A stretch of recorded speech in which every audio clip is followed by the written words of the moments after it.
right, guys. Welcome back to another Chengdu Film Society podcast. This is our seventh episode, and today we have three people all together.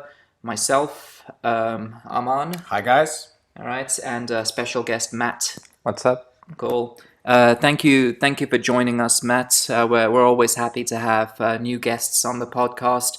Um, it's clear to me that you're quite passionate about films and stuff. Could you tell us just a little bit what kind of films you're into and your experiences of movie night and things like that? Yeah, well, briefly, I pretty much grew up with movies. Like all my life, I was watching movies, and it's also a big thing for me because when the DVD started, like in 2002, I could finally learn English through movies because there was no more dubbed version. So it was both like learning a language and experiencing the filmmaking. And about what kind of movies I like, I am pretty eclectic. I like everything as long as it's good. I have I have watched many movies from many different countries. I have no priorities. Like I just want to watch American movies without subtitles because I had subtitles. Because some people are kind of like that, very elitist. My girlfriend insists that when we watch movies together, that there are absolutely no Chinese subtitles. Sometimes she'll say English subtitles, but most of the time she's like no subtitles. Because as a non-native speaker, and her being at a pretty high level anyway, I think there are certain movies, unless they're very dialogue heavy or quite complicated, she's generally quite happy to watch without subtitles. I guess you're the same. Usually, yeah. Every English movie, English-speaking movies I've seen recently, without subtitles, I don't need them. Yeah. But it's more like Chinese or Japanese or Korean, you do need them. Yeah, I find that when obviously we kind of have a policy of showing all our movies with English and Chinese subtitles, and I find myself reading them when I don't really have to.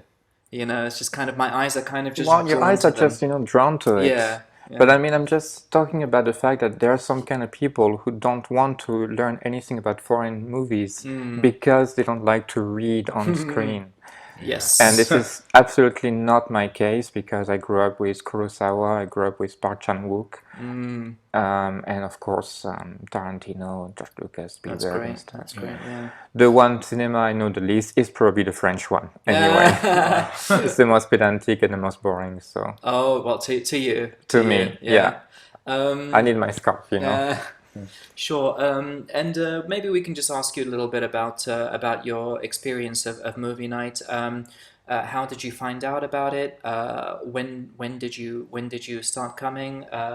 And generally, how's your experience been so far? Okay, about the movie night itself, as you know, I just moved to Chengdu really recently. By coming here, I somehow heard of the movie night with the movie Palm Spring. So it was like 6 months ago at least, in Yeah. August. And I decided to give it a go because I liked the main actors. I didn't like the movie, spoiler.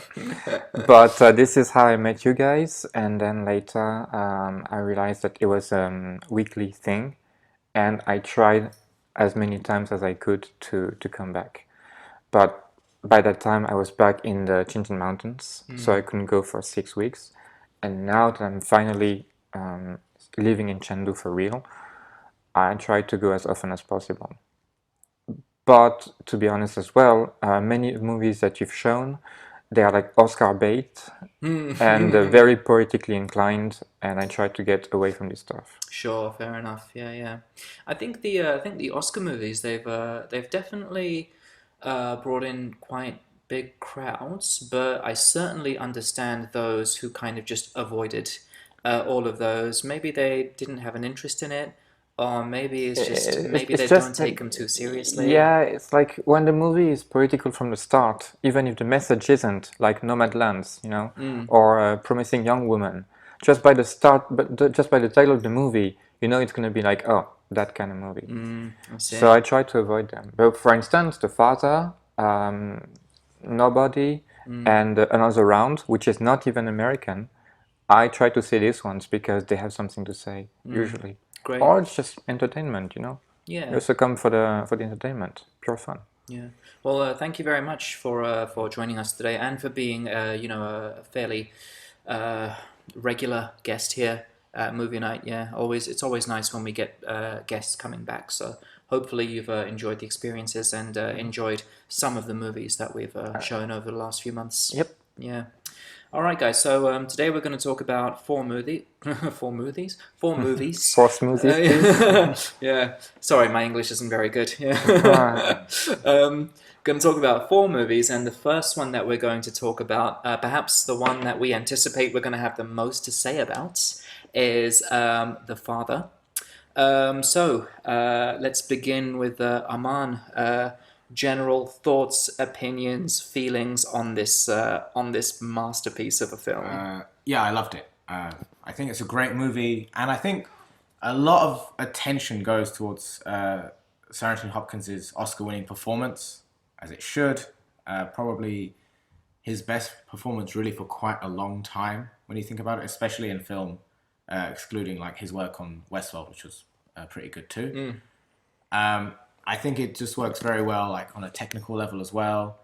Directing, editing. I think the screenplay might have won the Oscar as well for adapted screenplay. I think it did. Yeah. Yeah, because it's the director. Oh, what's his name? Florence Zeller. Florence Zeller. There we go. He adapted it from his own play. It's part of a trilogy of plays, actually. The Father, the Mother, the Son. Yeah. To be honest, I thought beforehand, I was like, oh, how good can this actually be? I thought maybe it'll be a bit boring, but I think it was quite brutal. Serenity gave quite a vulnerable performance as well, and it's really masterfully directed. Considering there's his competitor, Serenity for Best Actor, Chadwick Boseman, who lost, and the Oscars kind of fucked up how they did the ending of that. We can get to that a little bit later. I think we'll talk about that. Yeah. Considering the movie he was in was also adapted from a stage play, wasn't really well directed, and it wasn't really technically cinematic. I think The Father was actually quite cinematic, Right.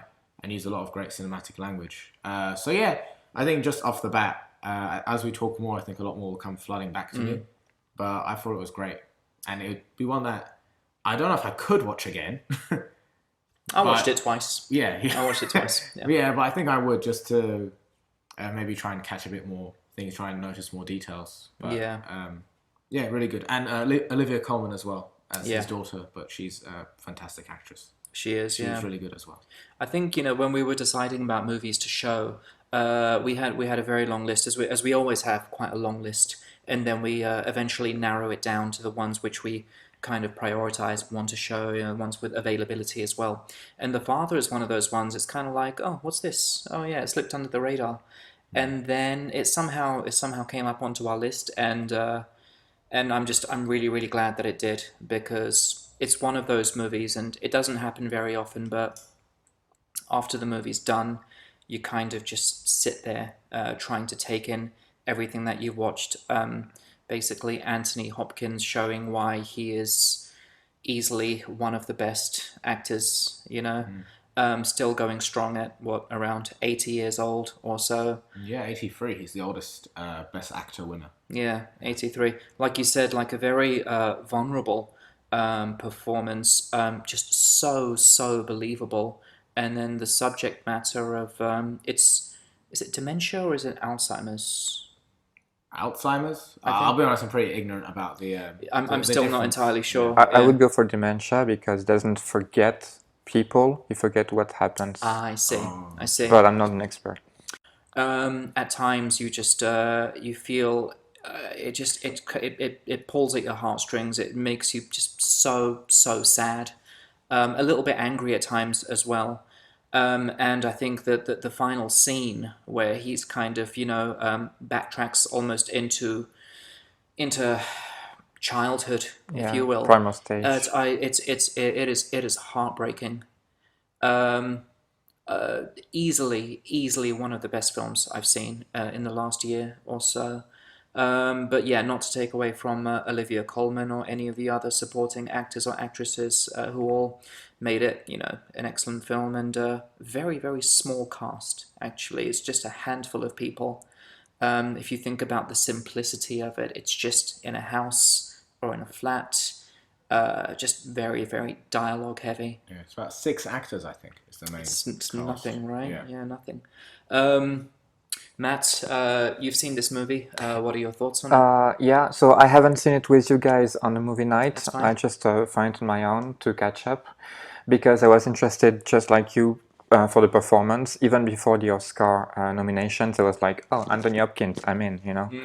And I like also the topic of him being alone with another woman, and you don't exactly know what kind of relationship they have because the woman is younger and apparently is someone famous. That's what I got from the poster, and I was thinking, maybe something like Misery, you know. So maybe a thriller, not just a drama. And actually, it's really well played. And Aman said it has really good cinematic language, which I completely agree with, because it's adapted from a stage.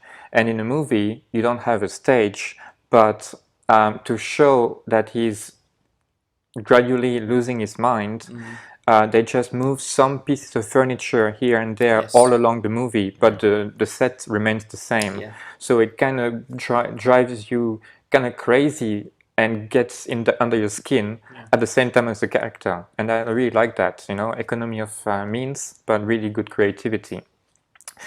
The one thing I want to say as well is Hopkins deserves his Oscar. Yeah. I'm not Yeah. sure Yeah. about the other nominees, but he definitely nailed it. Not because it's Hopkins, but not because he's old, but because it's still the best at his art. Yeah.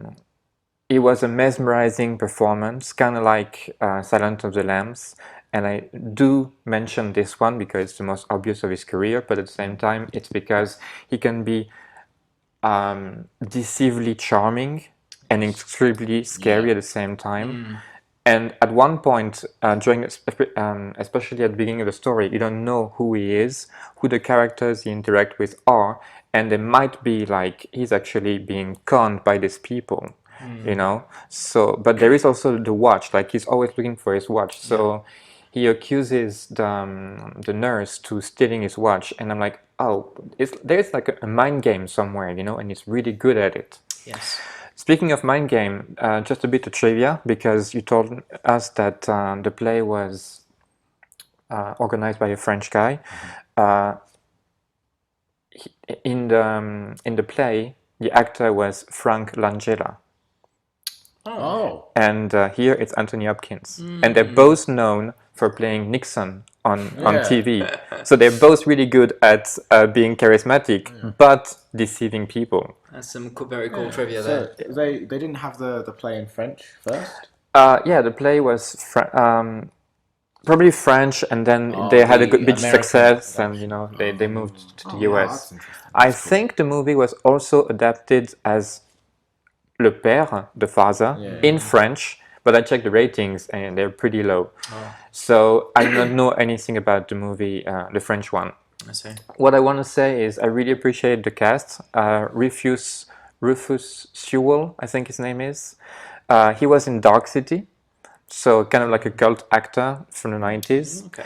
I don't remember most of the female actresses' names. Sorry about that. But I do remember that there was the brother from Sherlock Holmes. He was also in Game of Thrones. Mycroft. Mycroft. And And I'm like, if Mycroft is in this movie, what is he going to do, Yeah. Because he's the brother in Sherlock Holmes, so he's really friendly. Yeah. But in Game of Thrones, he's a banker and he wants Cersei to get more. Yeah. So he's very tricky, So they choose a really good cast according to previous roles, I think. Yeah. And they keep you guessing until the end. Well, it just shows the versatility of the Exactly. actors that they chose. So I would say that there is not much to gain from that movie. Like, it's pretty straightforward. It's a play. There are not many twists and turns. But the whole movie reminded me a lot of David Lynch in the sense that it's kind of like uneasy. You don't know what's real, what's not.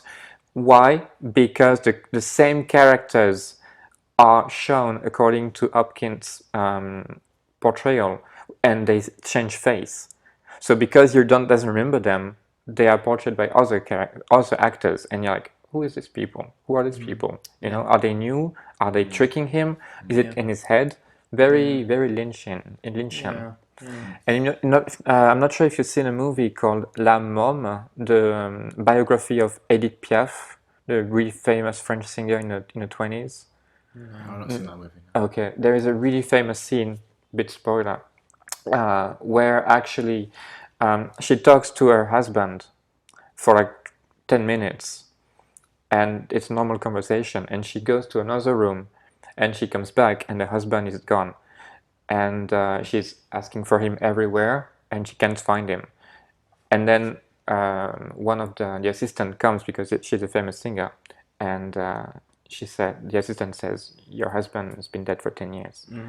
You know, and I had this feeling all the time in this movie, like maybe he's talking to people who are not there. Right. And I really enjoyed that because there was no dreamy quality. Like the lighting was really realistic. It was on set. Everything happens in front of the camera, Yeah. and you are the one guessing what's going on. Right. Yeah. So for that, I really applaud the screenplay. Deserved the Oscar. Yeah. So good screenplay, good performance, all around. A bit underwhelming because there is no twist. Literally, it's just what happens to an old guy who gets dementia. But definitely worth watching at least once or twice. Yeah. No. It's interesting that you mentioned the thing about like, well, you know, the people that he's talking to, like, are they real and do they exist? And it kind of just reminded me of I'm thinking of ending things, where it was another scene where it was just like the first half of the movie was in a house. That's Charlie Kaufman, right? Yeah. Yeah, and that things was- got a yeah. bit weird. It's just like, hold on, like who's you know, who is he talking to now, and why is this person suddenly much older or much younger? But then, you know, very, very different situations wherein I'm thinking of ending things. Yeah. It's supposed to be, well, something is clearly wrong here. But then in The Father, it's just like, hold on, what, you know, like what's, you know, the audience is guessing. Well, Right. Kaufman made a movie with two Nicolas Cage called Adaptation, great and movie. he's just playing himself with the same actors, you know. So he's a bit of a mind-bending storyteller. Yeah, yeah. So we know that Anthony Hopkins won the Oscar for Best Actor. I was very, very happy about this. I think most people agree that he's a deserving winner. Armand, tell us a little bit about like the Oscar controversy, if you know about it. So essentially, it's controversial in more ways than one. So traditionally, you end the ceremony with Best Director and Best Best Picture, Picture. because these are the ones that hold the most weight. What they did, I think, was Best Director, Best Picture, Best Actor. Yep. And the issue there is that if you're setting it up for Best Actor, it means, oh, we want Chadwick Boseman to get his big moment. Right. We get to pat ourselves on the back and all. It's a great big social moment. The issue was that he didn't win. Anthony Hopkins wasn't there. And they also didn't let him zoom in. Right. And he's an 83-year-old man. I think he also has some sort of condition. Right. But he said, look, it's going to be 4 a.m. in Wales. Why would I be up if you set it up this way? And also, a lot of people saying, well, if you're setting it up that way, why not just give it to Chadwick Boseman? Because now Chadwick's family are probably like, oh, okay, bit weird. I Yeah. feel like that was set up for us. And it takes away from Sir Anthony's win. And it also kind of slightly diminishes Chloe Zhao's achievement. Whether you think she deserved it or not, because that would have been quite a good achievement for someone who's a Chinese-born American, which I guess that's how she calls herself. And that achievement as like, only the second ever woman to win Best Director. Catherine Bigelow was the first one. Yes, Catherine Bigelow for Hurt Locker. Yeah. So, but I think it's the Oscars. They don't really know how to plan these things anymore. It looks like even people I saw on Twitter were saying, "Hey, the Academy wouldn't do little show reels of people's acting," so I made one. I was like, "Really? You wouldn't do that? That's such a simple thing right. to do." Like, Yeah.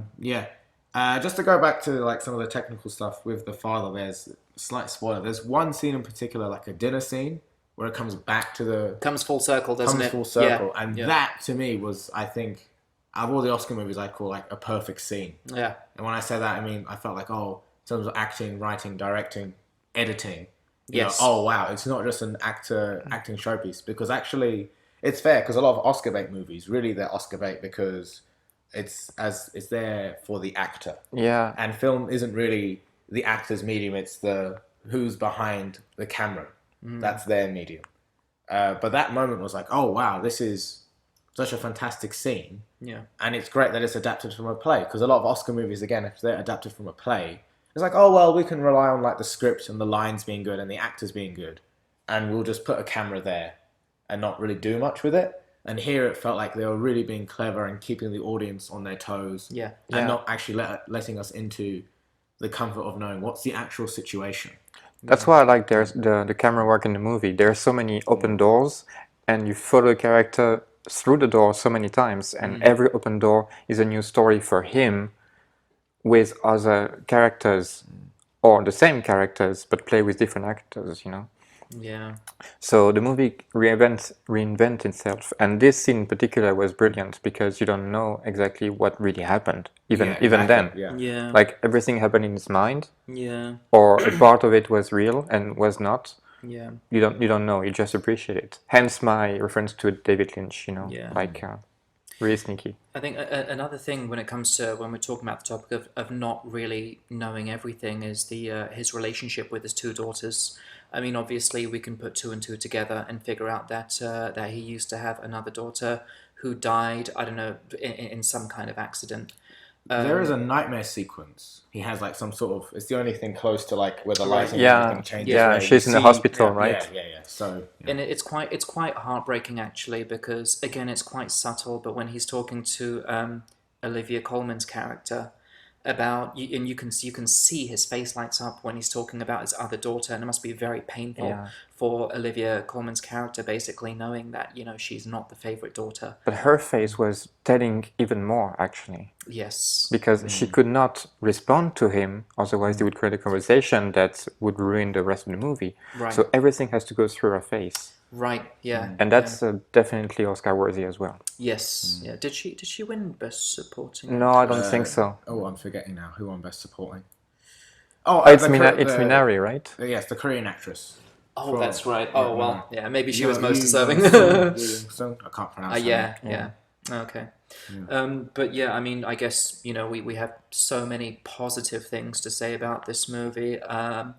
Anything that you would change? Anything that you weren't too keen on at all, Matt? I'm sometimes I can be really picky, especially at the end of the movie, because this is the thing you remember the most. I do not really understand the long shot of the trees Just going outside. out to.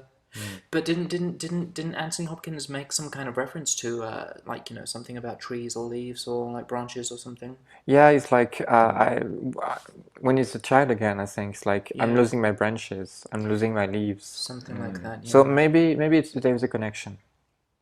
Maybe. I mean, it was obviously done for a reason. I suppose it's something to read up about and to see kind of Because what the significance of yeah, that is. twice during the movie he opens the curtain, and he sees outside, Yeah. and at the end he doesn't. The camera pans out and you see the trees. So maybe I was thinking he was imagining what was going on outside because he thought he was in his home all this time, but in fact he was just in a nursing home. Possibly. Yeah. But it just kind of bothers me when I don't know exactly why the director chose to do it. Right. But very, very picky. Okay. How about you, Aman? Anything you Yeah, I change, guess or? if I'm being picky, I guess maybe one more scene with Olivia Colman's character. Like they mention her visiting, and whether it would have been too cliche to end it on one of her visits or something. But I guess that just hammered in the tragic ending a bit. So maybe if they'd gone for something a bit more bittersweet, so like the daughter's still there, but the ending kind of did very much emphasize how alone he was in the situation. I say, yeah, and I think really that the right idea would be for an ending like that, Yeah. because the reality of the situation, as far as I'm aware, for a lot of people who live in these homes, is that it is just it's incredibly lonely and depressing, Yeah. and these people to a certain extent, might just be abandoned by their children. I quite like the script choice, the idea of him preferring the daughter who's not there, which is quite realistic to Yeah. people who suffer from these conditions, where Yeah. they can like kind of switch up quite quickly on people and be quite abusive to the one who's there. Right. And Yeah. also mention quite longingly, oh, if only I was living with that one, or living Well, with them and not you. Given his condition, he doesn't have the luxury of being subtle when referring to his kind of his favorite like, daughter. Again, it's just like it's just quite heartbreaking, isn't it? Like yeah, we say he is vulnerable performance, but that idea that he can be quite deceptive. He has one moment of quite a bit of vitriol. I know the moment you're talking about. He snaps at someone and you go, oh my god.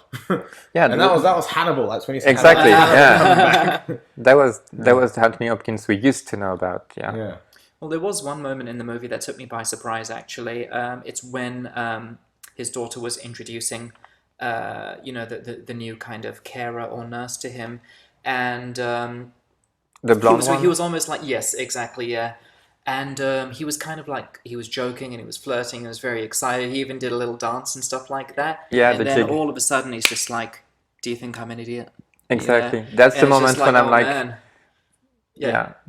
That's the moment when I was like, he's either into or onto something, like they're actually conning him, Yeah, or he's gone deeper than I actually thought. yeah, yeah. But that was the moment when the movie just, helps you. Yes, yeah. I mean, all round, just such an excellent movie. For you guys listening, if you haven't seen it, please do watch it. If you've watched it, watch it again, and then see if there's anything that you missed. It's funny. The only reason I watched it twice is because I think there was quite a bit of buzz about it, like in Chinese social media as well. Because after we watched it here, Alina was just like, "Hey, everyone's talking about this film. I want to watch it." All like Chinese netizens and stuff are talking about it. So I think not only is it kind of like big in sort of like Is Western culture, but Anthony Hopkins in Transformers? Because they know Not the as- actors, so they want to watch. No, but I suppose Silence of the Lambs is quite well known over here. But It's kind of old now. true. I mean, it is just 3 years prior to Forrest Gump, Oh, really? but I don't think they would know it that well. Maybe I'm wrong. Maybe I'm wrong about that. But anyway, I think that I think a lot of Chinese folks have probably seen it as well. So hopefully everyone's had a chance to watch it by now. Yeah, watch it once for the performance, watch it twice for the camera work, Right? and Yeah. enjoy the Yeah. screenplay. Yeah. You also mentioned Aman about the father. Did you say the father, the wife, and the son? The father, the mother, the son. Sorry. So the next one they're filming is the son, and it has Hugh Jackman and Laura Dern cast in Hugh it. Jackman. Huh, God, Laura amazing. Dern, and also David Yeah, Lynch there you go, actor. yeah. All right. Well, I guess maybe we'll touch on those at a sort of later date in the future. Let's move on to the next movie now, which is what's it called again? Another Round. Another Round. Yeah. What's the original name? Druck. Druck. Yeah. It means Okay. drunk in Danish, I guess. Yeah. With an actor who I think Mads Mikkelsen. Yeah, we all know and love Mads, don't we? For those who are not familiar with Mad the Mads. movie, the brief synopsis: 4 high school teachers consume alcohol on a daily basis to see how it affects their social and professional lives. I really enjoyed this movie. I thought it was a lot of fun. Also quite kind of quite dark at some points as well. A little bit depressing. There's a lot to talk about. An interesting kind of social experiment. I think one of the standout moments for me. Most people will say it was the end, but I really liked the part where you could see the alcohol having an effect on his teaching in the classroom, and how he suddenly just got that.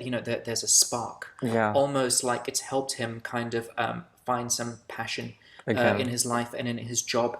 And he's talking about, well, who would you vote for out of these 3 people? And it's interesting. Like as teachers ourselves, we all want to find ways to kind of have a good, strong connection with our students, and you see that, and you appreciate it, and I really like that moment from the film. Actually, I agree with there's so many good things to talk about with this film. Arman, what are your general thoughts on this one? Yeah, I quite liked it. I thought it was quite good. Maybe not as good as Thomas Vinterberg's movie The Hunt. Well, So, that's, yeah, but I think that would be very hard to compare to that. sure, Just like a little bit of trivia before we talk more about it. sure. So, at the beginning of the movie, there's a dedication. The dedication is for Thomas Vinterberg's daughter, who sadly passed away during, I think, the first few days of filming. 4 days prior, I think. 4 days prior, and I think that changed the script a little bit. So before, my understanding was it was more about like an ode to drinking and its positive effect on human civilization. Right, yeah. And I think he Definitely changed the tone, He right? tweaked it a little bit. Yeah. And a lot of the students we see are his daughter's classmates, Wow, really? which is quite good. Cool. Yeah, I quite enjoyed it as well. I think we're going to mention Mads, but a lot of we should have looked this up. A lot of the supporting cast put in really great They performances did. as well. They did, yeah. I quite liked the music teacher. There was something about him that was, I don't know, like there's a sense of playfulness. Like he was kind of the most wholesome one in some weird way. Okay. And the way he kind of interacts with his students, and there's even like a little bit like little comedic moments that he gets as well. Yeah. I think were quite cool. But yeah, really well done. Mads Mikkelsen obviously does great acting. I think he was snubbed for a nomination, but Yeah. that's one thing. And then I would say the ending is, it's one I think can confuse people a little bit, because you're thinking, oh, but this is trying to show that drinking's bad. And then this guy, all of us, spoiler, has like a drink again and suddenly he's come alive. But it's like a quite cathartic moment. And for me, I thought it was like a celebratory moment. I don't want to spoil too much. I think he was celebrating in reaction to something. Well, exactly. Yeah, I very much took that kind of dance celebration at the end as kind of like the hope of a reconnection, if you will. Just a moment of sort of excitement for him, shall we say? I mean, talking of like Mads acting, I think there was one point quite early on in the film, after I think the students and teachers have basically kind of had a meeting with him to basically talk about, I don't know, I suppose his teaching style or his teaching content, and the fact that he wasn't really doing his. He's quite apathetic, it seems. Yeah, like, he was like, he wasn't really up to scratch in what he was doing, and he was sitting at the dinner table with his three friends for one of their birthdays, and the camera just like has a close up of him, and you can kind of see him almost tearing up, and then kind of like downing his drink. But generally, I mean, we would expect nothing less than fantastic acting from Mads Mikkelsen. Matt, what are your thoughts generally on the film? I have several actually. Not always about the movie, but about just how the movie made me feel. First of all, it's the only non-English speaking movies I've seen among this list. So that was the reason why I wanted to see it, because I'm always interested in the stuff you choose which is not English speaking, because it tends to be less political. I'll come back to this.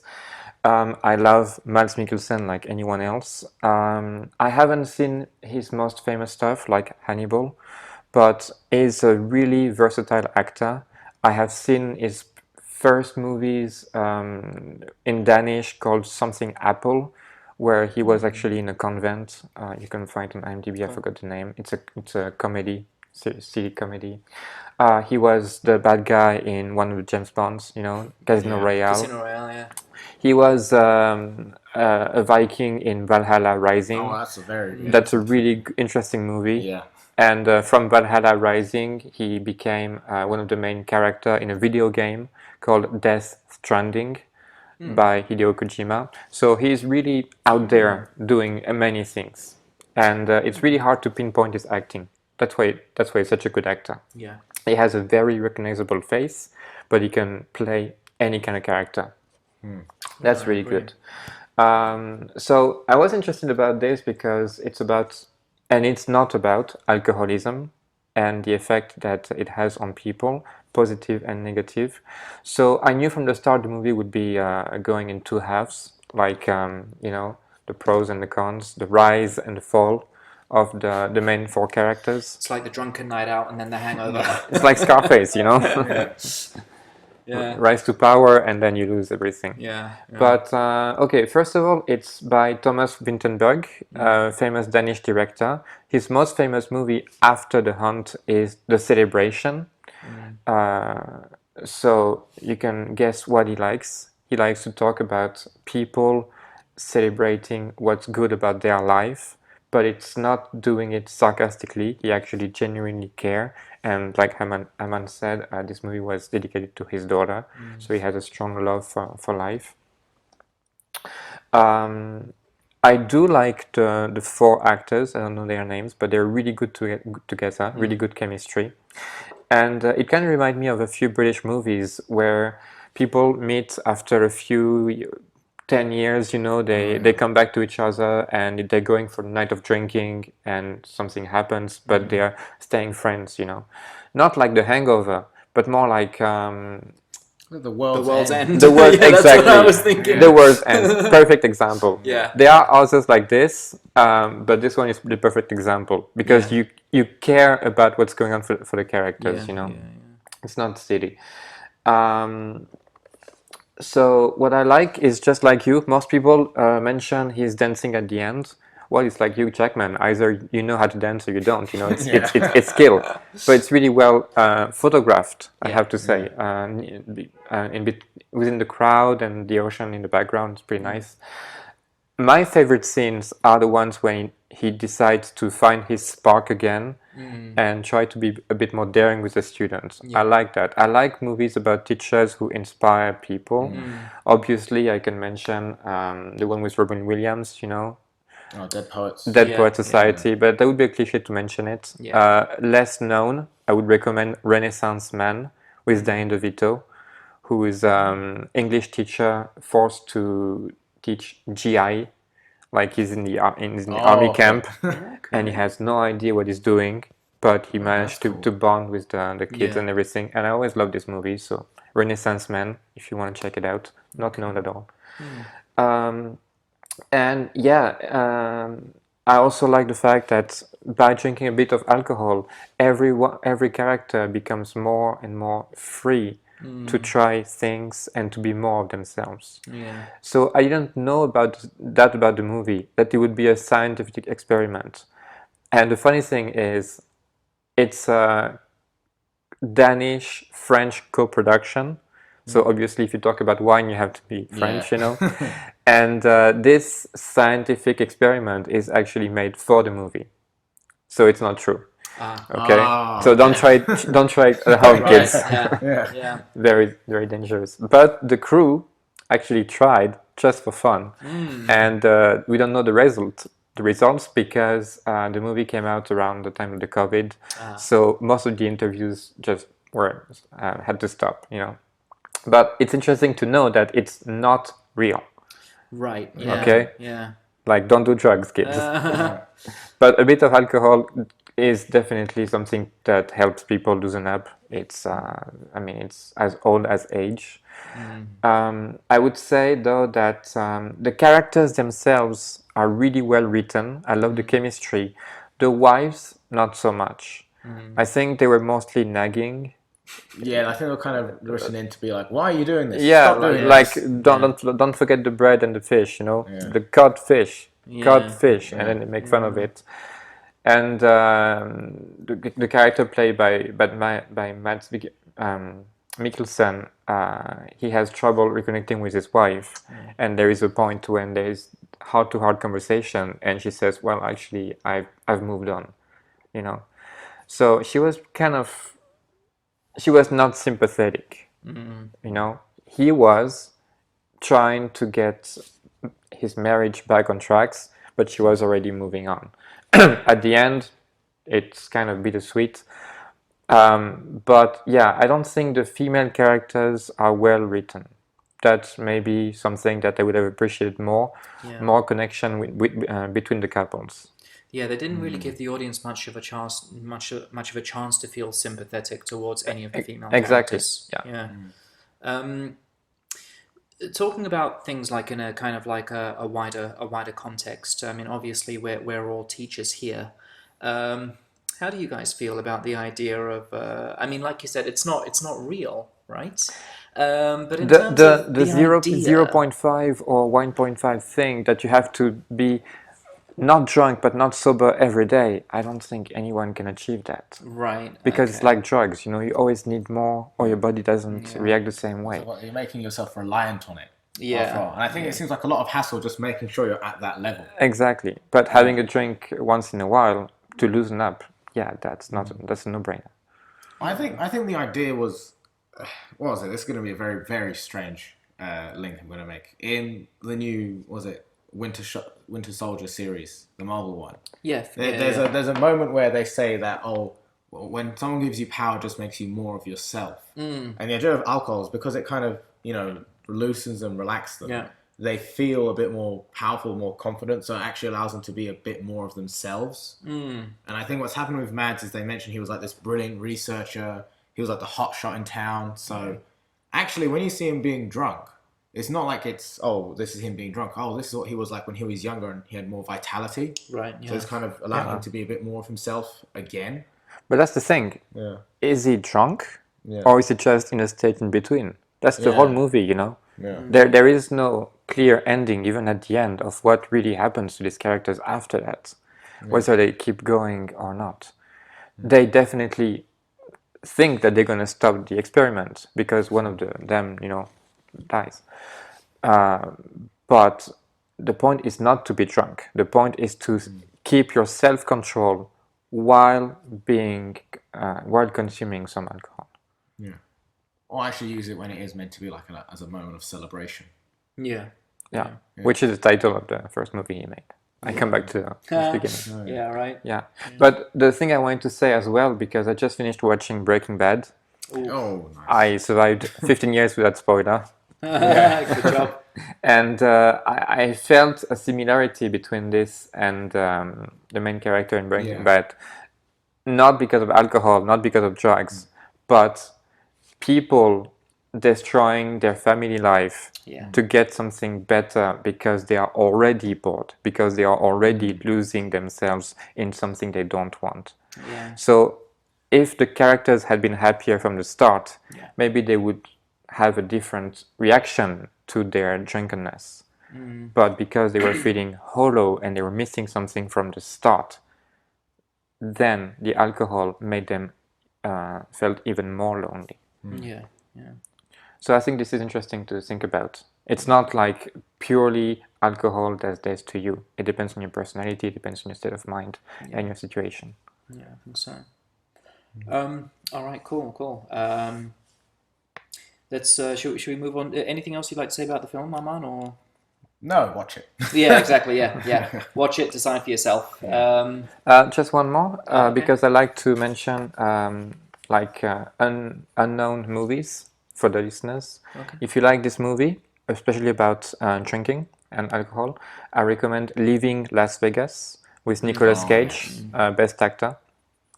Hamlet 2, which is a very quirky comedy with Steve Coogan, who is supposed to create a sequel to Hamlet. Okay. And for that, he has to drink a lot to get creative. Sideways, I haven't seen it personally, but I heard a lot of things about it. Like it's a comedy and about drinking and relationship. Pollock, Jackson Pollock is a famous painter and was also a famous alcoholic. And this is a relationship between him and his wife. Pollock is played by Ed Harris, really good actor. Cool. He also made the movie himself, so it's a very personal story. And the last one is a very strange British comedy that maybe you know, guys, with Nail and with I. Neil and I. Classic movie, Yeah, with Neil and I. So these are my recommendations for the Great, guys. Cool, awesome. Yeah, Nice, thanks for researching those. Yeah. Right, so let's move on to the third film of the month, which I don't think Matt has watched, but you and I watched. This is the smallest crowd we've had in a very long time, maybe ever, at the movie night in Tongsaling Community Centre. Not the smallest that Chengdu Film Society has had, because there was one at movie night where I think we had maybe 2 or 3 Nice. guests. Yeah, I'm trying to remember which movie it was. I think even I didn't turn up for that one. I Was it think- Nightingale? Because Yes, that's exactly what it was. Yeah. Nightingale. Yeah. It was almost like I honestly can't remember much about it, but it was almost like a rape revenge movie. So like Promising Young Woman. Very, very different, but I can see why you made Set in that. Australia, wasn't it? It was her and an Aboriginal man. Australia, wasn't it? I swear it was Ireland. Oh, I don't No, know. I've but- not seen it. No, it was, but you're right. It was her, an Aboriginal man. Anyway, so yeah, very very small turnout for this one. The movie was called Time. For those of you who haven't seen it, probably most of you listening. You didn't make the time to come and see it. Yeah. A brief synopsis: a documentary following Fox Rich as she fights for the release of her husband, Rob, who is serving a 60-year sentence in prison for a crime committed in a moment of desperation. What's interesting about this film is it's filmed over quite a long period of time, Yeah. I believe. Kind of just like documenting Fox Rich's kind of fight and struggle to get her husband released from prison.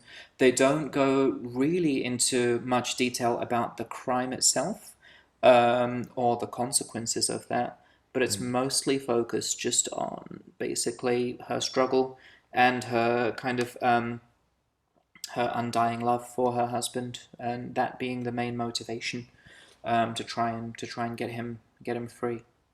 What were your thoughts on this, Aman? Yeah, I liked it. It's a shame Damon's not here with us. Shout out to Damon. Yeah. So I think you guys preferred it a bit more than I did, but I still really liked it. I like that they don't delve too much into the crime, because that's not what it's about. It would have taken I away think from it's a lot more about like Fox Rich's resilience against like a really brutal system that's just uncaring and uncompromising and just doesn't really care. Yeah. I know some people didn't really get it. They're like, oh, but if you do the crime, and it's like, well, the idea is that when you go into this family and you see what they're about, and actually Fox Rich herself has raised quite exemplary young sons into society. Right, And the yeah. family unit is quite strong. You can tell that, well, they're not any clear danger. Right. And they now add to society quite well. Yeah. I like that there's little hints. Like she's a very composed woman as well. I think just because she's had to be, and just so she remains quite powerful. There's quite a cool scene where she's calling the corrections facility or the judge's office about, oh, when's his release? Can he be released? Or what's the situation? And that's when she really lets out a bit more of her, I think, real political feeling. And it's not grandstanding, it's actual frustration. And that was nice, because it was a lot, this idea of like, she says something like, oh, well, they're probably thinking, oh, if we just let one black guy, they're all going to want to go out. Right. Yeah. And that was cool that she kind of actually mentioned that directly and thought that's why they're being so restrictive. Besides that, I think the most impressive aspect of the film was the cinematography, which is gorgeous. Yeah. You could just look at it and have a good time, really. Yeah. And as well, the music, the score's not really, doesn't interrupt. Really beautiful kind of gliding and works wonderfully. And I forget the director's name now, but really well directed as well. There's one scene... Garrett Bradley, thank you. Yep. One scene in particular towards the end of the movie, in a car, I think Vaz might know what I'm mentioning, which is masterfully shot and well scored. So yeah, really visually stunning. And especially, Damon was saying this, a lot of documentaries are talking head things. This was actually a documentary that was cinematic. And I've not seen the movie that won for Best Documentary, but I think this is definitely a worthy nominee. Very topical. And, you know, it's nice to have a movie depict a romance that's not toxic or tense in any way. It's just like, you know, I adore this man or I love this woman. Yeah. Especially the home footage of the way she just smiles and lights up talking about him it's really heart touching. Yeah. It's really heartwarming. So I really like that. And it's about a serious topic, but her love is so strong and unshakable that actually at its core is lightness rather than darkness. Yeah. No, I mean I agree with all those points, and the film was it was really beautifully shot, and in black and white as well, Yeah. which I think made it even I even can't stronger. imagine it not being black and white. That's Yeah, how well right. it was done. I'd find it a bit strange. I think it's probably quite a good stylistic choice to go with like the idea of like there's no black or white figures within this criminal justice system. Yeah, There's grays. Like oh exactly. yes, he did commit armed robbery, and then you can say but they didn't harm anyone, and it was basically Right. used as armed robbery so they could get the money from like a bank or something. And Yeah. that's when you could, that's the thing where, like a black man in America is doing this at like a bank, but then, Bonnie and Clyde are seen as quite heroic people, Right. Hey. and Yeah. they're murderous. Well, this is why actually one of the things that I guess would have been nice for the movie to explore a bit more was the crime itself. Even though like we already said, it would have taken away from what the movie is trying to get across. It's if they committed the crime together, then I guess she got out early because she took like a plea bargain or something. Is that right? Yes, I think she took a plea bargain, but I'm not too clear about Right, that. exactly. We don't know the exact conditions about that. And I think in terms of the criminal justice system in the States, as far as I know, it's it's probably changed over time. But I think for young black men in America, maybe in like the 90s or something, there might have been a different system, might have been an unfair system. There might have been this whole kind of like three strikes and you're out system, which is why I would have liked to have known a little bit more about the conditions of that. But with the exception of that, it was definitely worth watching. And I guess one of the words we could use to describe it, that we've been using in the group quite often recently is intimate. Yeah. God, I hate myself for saying that. It was like I was like, oh, I'm in a rush. I want to talk about this movie like quickly, intimate. Yeah. No, it's I should probably get a thesaurus for Christmas or something. no. I think it's the right description for this film. Well, I mean, they are a couple, and For sure. one of them is filming his or her partner Yeah. who is in jail. So how can you be more intimate than that? Right. Yeah. Yeah. Well, you can be intimate together in the back of a car as soon as Sure, you get out of sure, jail. sure. Yeah. Yeah. Great A scene. bit more shaky cam though. Yeah, yeah, no, done. No, it's done in a very, I think, kind of classy way. Oh, it's stunning. Yeah. Like it's so many sex scenes I think are actually done badly when you think about them. Yeah, yeah. What's that? What's that Chinese film that we watched that comes to mind? The one on the boat. Oh, I thought that was cool too. Yeah, Actually, that that was, was but they're both different in their, they're quite very different They're quite different. approaches. Yeah, the Yeah, Chinese one was a lot more shocking. yeah. I was like, wow. There was a moment with that Oh, I one. can see that, Yeah, but no, with this film, is it's done in a much more classy way, I think. I also like that it was it's quite a short one. Only about 80 minutes or so. So I think the first time we've shown a movie here without taking a break. Um, but yeah. I think it's worth watching. Um, let's move on to the final movie now of the month, which is Nobody. Speaking of Breaking Bad, obviously one of the best TV shows ever made, has its own spin-off show, Better Call Better Saul. Call Saul, yeah, with Saul Goodman. Saul Goodman. What's his Steve what's his Odenkirk. name? Steve Odenkirk. Yeah. Is it Steve? Yeah. Bob. It's Bob. Bob Odenkirk. Is it? Yeah, it's Bob Odenkirk. Bobby Odenkirk. Yeah. This film was, I think it was a lot of fun, and I think for most people it was exactly what you were expecting if you'd done a bit of reading, if you'd watched the trailer, very much in the style of John Wick. Yeah. Apologies if you wanted a deep movie. Yeah. And I think I mentioned in the group chat that in some ways it also reminded me of A History of Violence as well. I This did, guy who yeah. basically can't really kind of outrun his past. It catches up to him at some point. And of course, it reminds you of all those Liam Neeson action movies, those old man hero movies that have become quite popular in recent years, like Taken.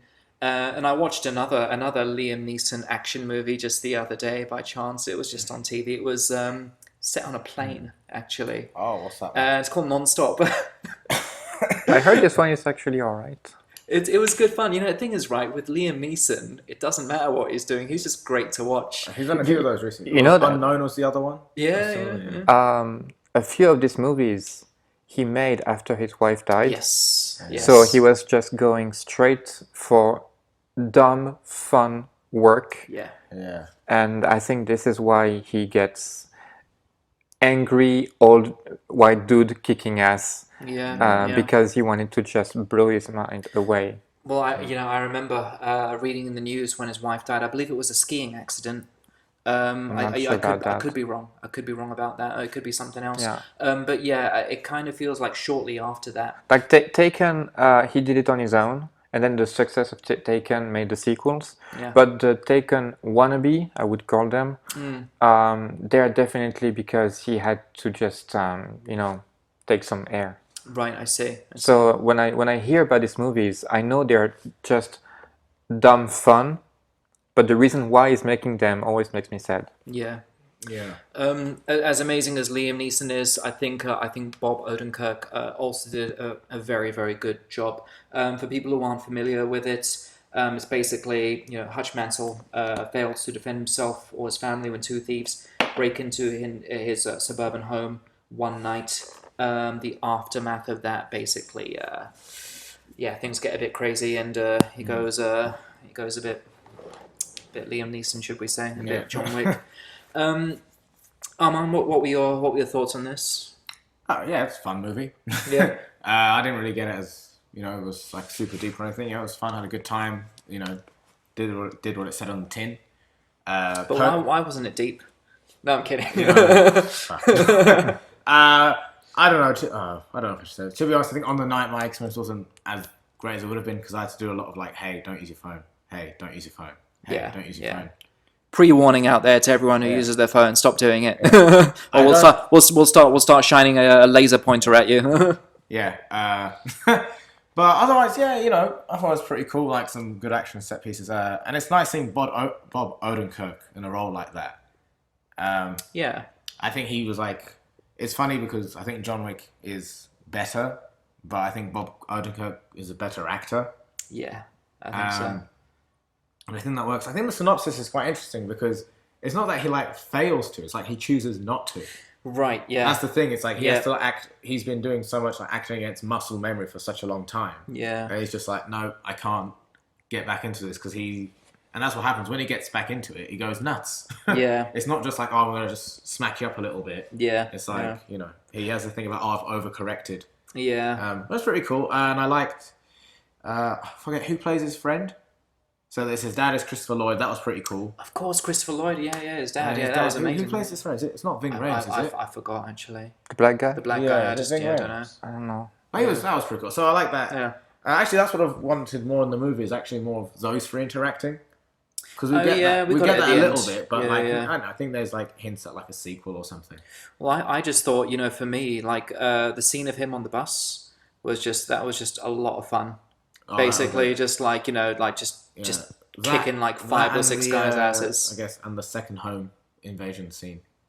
Oh yeah, Yeah, that's when right. he like really so shout out Tingsha, that was her favourite scene Okay. in the movie. So yeah, I think it was quite a fun movie. I think if you knew what it was, I think it's really enjoyable. And I think it's actually towards the end, I think it was if you had like a stressful day at work or something. Yeah. It's like, oh, okay, I can have a beer, let off some steam, watch it. Okay, that was pretty cool. And it's nice like having a movie that's not so serious because we had like this whole Oscar season.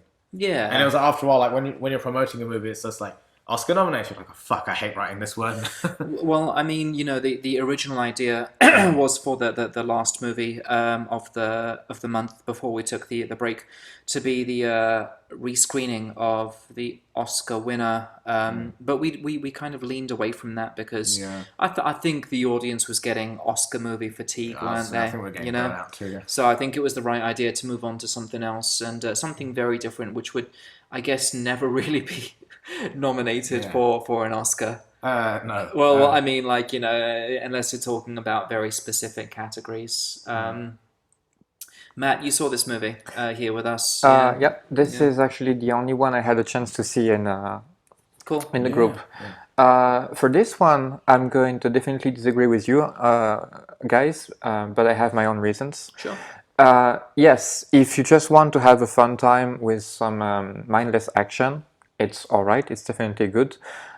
But because I watch so many movies, I like quality over quantity, and I always have my expectations according to who does what in this movie, and more importantly, even who has done what before that movie. Because there wasn't like Bob Odenkirk. It was by the creators of John Wick, That's how it was. So already you have some expectations about that. And it wasn't just by the creators of John Wick. It was by the creators of John Wick and Hardcore Henry. Yeah. So for those who don't know, Hardcore Henry was a Russian movie, one of the only ones I have seen. And this is a very fascinating movie because it's made entirely from the first person perspective. It's amazing. Like it's like an action movie of an hour and a half or 2 hours, It's all point of view, and right? you basically see yourself, the character. You can see the whole movie through the eyes of the character, and he's like doing parkour, jumping from a plane, shooting people in the corridors and everything. Sounds like a computer game. Exactly. It sounds like you're watching someone else play a game. And as much as I loved the concept, I didn't like the movie itself. I thought there was a lot of padding between a few really good action scenes that they probably shot first to impress the studios. So I was like, at least this guy with the right budget can make really good long takes. Like for instance, Children of Men. We all remember these long takes in the war battle. So I was expecting like John Wick with Bob Odenkirk with almost no cuts, like he's fighting people in the hallway and then it's like Daredevil and stuff, and they never cut. And I was looking forward for that, for the cinematography, for the choreography, but unfortunately it was cut like any other American movie I've seen, and there was no much personality. So I was really disappointed about the action. I thought it was run of the mill, all right, but nothing special. But again, it's because I have expectations. I like Die Hard, I like The Raid, I like Korean stuff, things that you don't usually see for the mainstream American audience. Like you can't compare The Raid and Man on Fire. Very different, stylish It movies. is. The rate is incredible. Yeah. Yeah, but this movie was compared to The Equalizer, which is very similar. Denzel Washington, old guy, saving a little girl, and at the end there is a fight in a warehouse. Okay, well, you can see the similarities. The second thing is it wasn't directed by the creator of John Wick. I forgot his name. It was written by it. I thought the writing was all over the place. I think the writer is a really good choreographer. He has been friends with Keanu Reeves since the first Matrix. He is the one getting kicked in the phone booth by Agent Smith at the end of the subway tunnel. So he's been there for like 20 years. And at the moment, he's doing a few episodes for The Winter Soldier. Cool. The best, in my opinion, episodes of The Winter Soldier are written by that guy. So I think it's like 4 and 5 if you're watching that show. Yeah. So he has some grit. He has some good ideas and he knows where to go. And I mentioned on the chat that maybe if nobody had been a TV show, it could have been more character driven, like Better Call Saul, like Breaking Bad, and so on. Because once again, the reference is obvious. One guy disappointed with his life, family man, decides to go overkill because he's bored and he wants to just show off his muscles.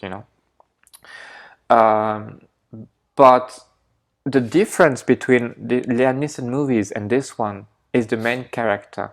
Usually Liam Neeson tries to protect someone or save someone or retrieve an artifact or whatever. Here, until the very end of the movie, I wasn't clear about his motivations. The first, people rob his home. So maybe this is the revenge for robbing his home. But not really, because he does say, I will not pull the trigger. I could see that there was no bullets. So he's like, I can see, I know what's best for my family. But then he hears about the kitty cat bracelet. And I'm Yeah, like, this is- I'm yeah, gonna yeah. hunt down these motherfuckers, you know? Yeah, yeah. And I'm like, are they really going to do that? I mean, in John Wick, it was the car and the dog. But there was a connection, a personal Yes, connection about the yes. dog and the car. How are they going to do this with the kitty cat bracelet? Is it Yeah. just because he has one line of dialogue with his daughter before? At that point, I was like, the movie is going completely off rail, and I'm loving it because you don't know what to expect, and it can be completely crazy. Yeah. But then he goes to the apartment of the thieves, and the guy says, "We don't have the kitty cat bracelet," and then it starts punching the wall. So he's even more frustrated. So you see that there is something wrong with this guy from the beginning. He's not a hero. He's not an anti-hero. I'm not sure who he is. Sociopath. A sociopath. Yeah. That's very good. He's a sociopath. What's the most recent movie we've seen about a sociopath? Joker, right?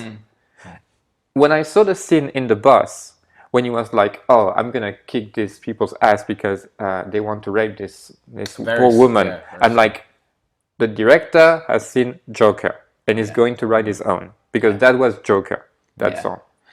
But after that, what happens? Well, turns out one of the guys he hits on the bus is the son of the mafia lord, and then everything expands. But as a character, even if Bob Odenkirk is a really good actor, I still didn't get why he was doing all this stuff. He was bored at home, but in his face is kind of emotionless most of the time. The only times when I see him as a sociopath is when he's talking to the bodies all over the house. Like he's telling a story and he's explaining why he's doing this, because in the flashback he saved this guy and this guy had a better life than him. And then the camera turns and you see everyone's dead. And like, oh, you're not even listening anymore, they're dead. That was kind of cool. That was kind of like, he's becoming a sociopath, you know? But no, actually not much else. He was literally the family man with a bit of a twist. Well, I think you raised some really interesting points there, actually. Is he a hero? Is he an anti-hero? And I think if it was a TV show, I think they could take it in a really interesting direction where he begins, he starts as this family man, and then he kind of has this almost descent into villainy. But this is called Breaking Bad. It has been done before. That's the problem, you know? That's true, yeah. And I mean, if they want to do the Joker again, fine. But at the beginning and the end, I do not see any difference in his performance, you know? I do not see him evolving as a character. I don't even see if there is a point to the fight, or if it's just him fighting bad guys because, at one point he's like crossing fingers. I want to fight. Yeah. But I felt kind of empty. I went to see the movie for Christopher Lloyd because I love him so much, and Michael Ironside. And Michael Ironside has 2 fucking lines in the movie, and Christopher Lloyd is the best part of it. But he's still underwhelming because he's just there at the end. Yeah. So yeah, I didn't feel that the main character was relatable at all. I felt the movie was completely tone deaf. I didn't. I heard people laughing here and there when we watched it in the movie night, but I didn't know if it was a comedy, if it was supposed to be taken seriously. I knew it was not supposed to be taken seriously when you chase someone for a kitty cat bracelet. But the movie makers were taking it seriously, so as an audience, you were supposed to go with it. And I wasn't sure what to think of it. So yeah, I was really disappointed, mostly because of my own expectations, but also because I don't think the movie is bringing anything new to the table. Yeah. And just to finish my rant, if you want to watch good movies with sociopaths, you could watch Face Off with John Travolta and Nicolas Cage. John Woo. And one of my favorites is Wanted. yeah, with yeah. James McAvoy. Curved bullet. Oh, okay. Yeah, he kills bullets, but he's also really pissed off at his work. And at one point, he just takes someone's keyboard and smashes the guy's face off, which who turns out to be Star-Lord in Guardians of the Galaxy later. So Okay. so anyway, Falling Down. Falling Down. I thought you were going to mention this Of one. course, Falling Is that Down with Michael Douglas, Yes, 1995. yes, I remember that. Yeah. Very similar premise, but much better movie in every way. It's not. It's not an action movie though. Does it start with him being stuck in a traffic jam? Exactly. Yeah, right. Yeah. In less, there is no dialogue for the first 5-10 minutes. It's just him stuck in a traffic jam, and it's like, it's so fucking hot. It's LA. It's the summer, and there is a traffic jam. So he leaves his car and goes in the wrong neighborhood. Yeah. And it's all about him trying to get a birthday present to his daughter, but everyone around him tries to get an advantage from him.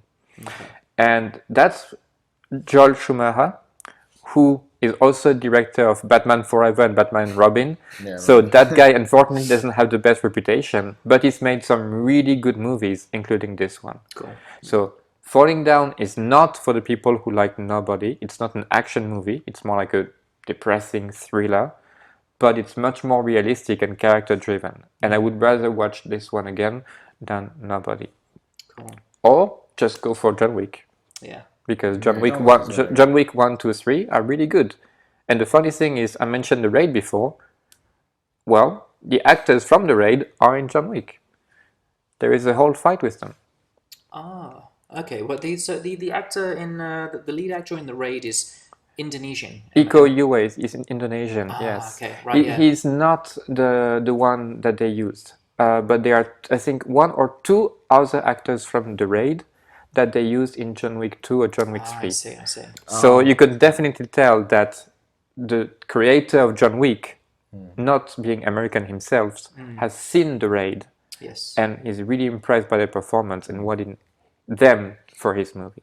Have you seen part 2? John Wick? The Raid. Yeah, it's really good. Yeah. Really good stunt. Now, this is a movie I could talk about forever. Yeah. Because every stunt is really well made by the actors themselves, but also the choreography, the cinematography, the editing, the sound effects, and the violence is really brutal. Yeah. When you see a movie like Nobody, with him being punched everywhere on the face, on the cover, you expect something more brutal. I thought the violence was like PG-13 at best. Okay. Well, I mean, there's I guess there's a filmmaking technique which is really just implied violence, isn't there? Sure. You know, like classic example, Psycho. You know, we never see the knife penetrate the skin. But you know, did you want to see implied violence when you went to see Nobody, or did you want to see bodies flying everywhere? I don't know. I mean, there were certain times where I thought it was quite gory. One point that comes to mind is where he pops the straw in the guy's throat.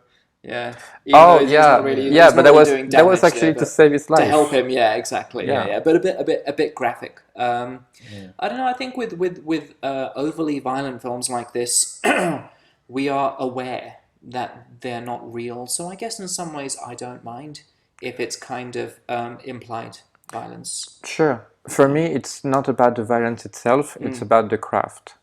Like, do you enjoy what you're seeing on the screen, or is it just blurry punching fest, you know? I see, yeah. But again, I'm very pedantic about this stuff because I really like really good action movies, and they are as rare as really good horror. So that's why I don't watch many action and horror. Not because I don't like the genre, because most of the time they're just average. Well, in that case, you need to watch Mortal Kombat. No, I'm just kidding. Watch it, delete it, it's done. Yeah. The 1995 version still holds up. It's good fun, isn't it? It is good fun. This is a time when people didn't care so much. They were having fun because they wanted to. Yeah. Go into it with the right expectations. You'll have a good time. Yeah. Exactly. All right, guys. We better wrap it up there. But before we finish, let's just very quickly, from the 4 movies that we discussed, I think it's going to be the same answer from each of us. But if there's one standout movie from all these 4, it has to be The Father. Anthony Hopkins gives a masterclass in acting. So definitely the highest recommended of all the films. How about you, Arman? Besides The Father, let's say Time. Yeah, Yeah. yeah. Just because generally I think a lot of people still haven't seen it. People should And see it. again, my bloody use of language, which is piss poor for an English teacher, like saying it's intimate, but you know, if you like a really innovative look and a positive look at a romance and something that's quite hopeful and 80 minutes, and if you actually pay attention to it as the main form of medium, then I think you'll come out of it feeling a bit of optimism and a bit of lightness within. Okay. And Matt, anything to say about any particular film that you would recommend? Well, I would say the same about The Father. Really good performance, all aboard, and I like the fact that it's so not intimate, but very reserved. I'm not sure if it's the right word, but there is no explosion, there is no big reveal. It's just watching a play Yeah. and enjoying the performance Yeah. and going through with it is the Yeah. stuff. But if I had to recommend something, just because of nobody, recently I watched a movie called The Devil's Rejects by Rob Zombie.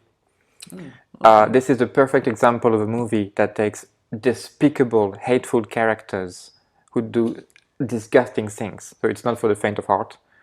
But in the end, you like them, you relate to them, and you actually worry about them.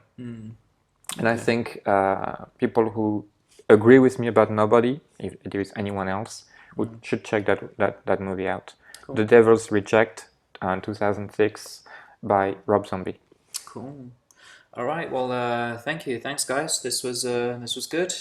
Well, if we publish this podcast before Wednesday, then I guess we can give a little preview of what's to come, which is the. All I'm gonna say is a quote which has the title, the series in it, which okay. is a song, which is if you're the big tree, then we're the small axe, sharpened and ready to cut you down. So.